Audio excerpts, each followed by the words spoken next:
কান্ডারি যে আমাদের শোভা মহিলা মানুষের নেত্রী, আমাদের এনজিওর board of director member Rima Khatun, এবং রিমা খাতুনকে আমাদের মালদা জেলার এক সমাজসেবার কান্ডারি আবিদা সুলতানা ওনাকে বরণ করে দিল। ধরে হাত ধরে এটা কথাটা বলে হাততালি কেন থামছে?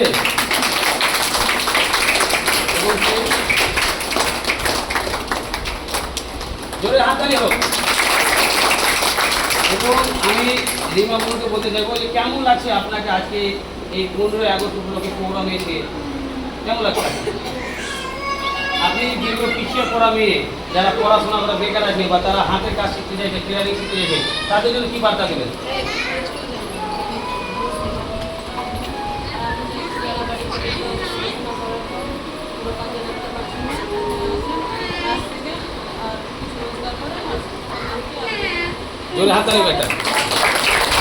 হাজার হাজার স্টুডেন্ট আমাদের শোভা এডুকেশন ট্রেনিং সেন্টার থেকে নার্সিং কোর্স করে তারা যে চাকরি করছে, জব করছে, আরও আমাদের অনেক ম্যাডাম ছিলেন আজকে কোনো কারণবশত আসতে পারেনি বা অন্য বিভিন্ন সরকারি জায়গায় জব করছে, কিন্তু আমাদের বহুত পুরনো 3 বছর আগেকার ম্যাডাম আবার ফিরে এসছে আমাদের মেয়েদেরকে শিক্ষা দেওয়ার জন্য, ভালো করে তাদেরকে শিক্ষা দিয়ে তাদের প্লেসমেন্টেরও ব্যবস্থা উনি অনেকের চিন্তাভাবনা নিয়েছে। তো আজকে উনি আমাদের এই 15ই আগস্ট উপলক্ষে উনি উপস্থিত আছেন। এবং দ্বিতীয় আরেকটা আমাদের মালদা জেলার যে কান্ডারি আতিকা বানু, ওনাকে দিয়ে আমাদের সুলতানা খাতুন ম্যাডামকে বরণ করে দিতে বলবো, ওনাকে আসতে বলবো।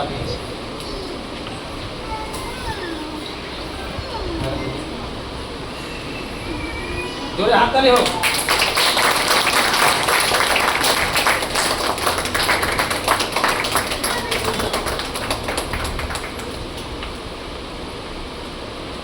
জোরে হাততালি হোক। প্রথমে আমি সবাইকে সালাম জানাই। আমাদের দেশ অনেক পিছিয়ে রয়েছে, অনেক মানুষ চিকিৎসার অভাবে মারা যাচ্ছে। আমি হসপিটালে জব করাকালীন আমি দেখেছি বহু পেশেন্টের চিকিৎসার জন্য নার্স পড়ে যাচ্ছে। আমাদের দেশ এত পিছিয়ে রয়েছে যে মেয়েদেরকে ঘরে বাইরে বেরোতে দিতে চাইছে না, এমনকি মেয়েদেরকে ঘরের লক্ষ্মী ভেবে ঘরেই বন্দি করে রেখে নিতে চাইছে। তারা জানে না, ভুলে গেছে তারা যে একসময় ঝাঁসি রানী আমাদের দেশের জন্য কী করেছিলেন, সেও একজন মেয়ে ছিলেন। আমরা চাইব যে এই এনজিওর মাধ্যমে আপনাদেরকে অনেক সুযোগ দেওয়া হচ্ছে, মেয়েদেরকে ঘরে বাইরে বের করুন। আজকে মেয়েরা যদি ঘরে বাইরে না বেরোয়, সমাজ কখনো এগোবে না। বাড়ি বাড়িতে রুগী হচ্ছে, মানুষ নিজে কেয়ার করতে পারছে না। যত না বাড়বে তত রোগ কমবে, মেয়েরা চিকিৎসা করতে পারবে, মেয়েদের হাতে সব ক্ষমতা আছে। মেয়েদেরকে নরম ভেবে ঘরে বন্দি করবেন না। হ্যাঁ, মেয়েরা সমাজের লক্ষ্মী আছে, কিন্তু সমাজের জ্ঞান ভেবেই মেয়েরা ডিউটি করবে বাইরে। আপনারা লজ্জায় মরে যাবেন না। আপনারা ভাবছেন সমাজ কি বলবে, সেই সমাজ কেন ভুলে যাচ্ছে? সেই সমাজ যখন হসপিটালে যাচ্ছে তখন আমরা ইঞ্জেকশন না দিলে, ওষুধ না দিলে তারা তো বাড়িতে হাসি মুখে ফিরে আসতে পারবে না। তারা কেন ভুলে যাচ্ছেন? তাদের মেয়েরাই তো হসপিটালে ডিউটি করে তাদেরকে হাসি মুখে বাড়িতে বেরোতে পারবে। তারা নিজের মেয়েকে ঘরে বন্দি করে রেখে বাড়িতে বেরোতে দিব না, সমাজ কি বলবে ভেবে কালকে পরের মেয়ের হাতে চিকিৎসা করছে, তখন কেন ভাবছে না? তারও তো সেই মেয়ে আছে, সেও তো মানুষ করেছে। আমিও একজন মেয়ে, আমি বাইরে বেরিয়েছি, এমনকি নিজের স্টেটের বাইরেও বেরিয়েছি। কেন আমি কি ঘরের মেয়ে না? আমি চাই বাড়ি বাড়ি সবার মেয়ে যেন বাড়ি বাইরে আসুক।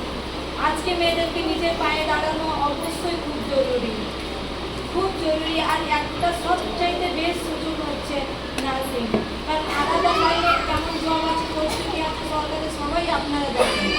কিন্তু নার্সিং এমন অপরচুনিটি হচ্ছে, নার্সিং করে কেউ কোনোদিন বসে থাকবেন না। আমি নার্সিং করে আমি কোনোদিন একদিনের জন্য বসে নেই, কারণ জবের কোনো অভাব নেই। আপনারা ভাববেন যে আলাদা ডিগ্রি করে যেরকম বসে রয়েছে সেরকম হয়তো মেয়ে বসে যাবে, কোনোদিন মেয়ে বসবে না। কারণ দিনের পর দিন ওষুধ বেড়ে যাচ্ছে আর নার্সের অভাব হচ্ছে। চিকিৎসার জন্য আমাদেরই বাড়ির লোকের অবস্থা খারাপ হয়ে যাচ্ছে। আপনারা নিজের ফ্যামিলি ভেবে মেয়েদেরকে বের করেন বাড়ি থেকে, আর নার্সিং পড়াতে শুরু দিন। খুব ইম্পর্টেন্ট। আমরা অনেকেই বোনকে বা বাবা মারা মেয়েকে ঘর থেকে বেরোতে দিচ্ছে না, মাধ্যমিক উচ্চ মাধ্যমিক কলেজ পাস করে বসে আছে, পড়াশোনা করার সময় কলেজে পাঠাচ্ছে, স্কুলে পাঠাচ্ছে, কিন্তু একটা নিজের প্রফেশনাল নিজের ক্যারিয়ারের সময় ওনারা কিন্তু পিছিয়ে যাচ্ছে। আর অল্প বয়সে মেয়ের বিয়ে দিচ্ছে, অল্প বয়সে মেয়েকে অন্য কাউরে বন্দি করে দিচ্ছে। ওই মেয়েটাকে সাবলও করুন, ওই মেয়েটাকে নিজের পায়ে দাঁড়াতে দেন, ওই মেয়েটাকে নিজের স্বপ্ন নিজের ক্যারিয়ারটাকে পূর্ণ করতে দেন।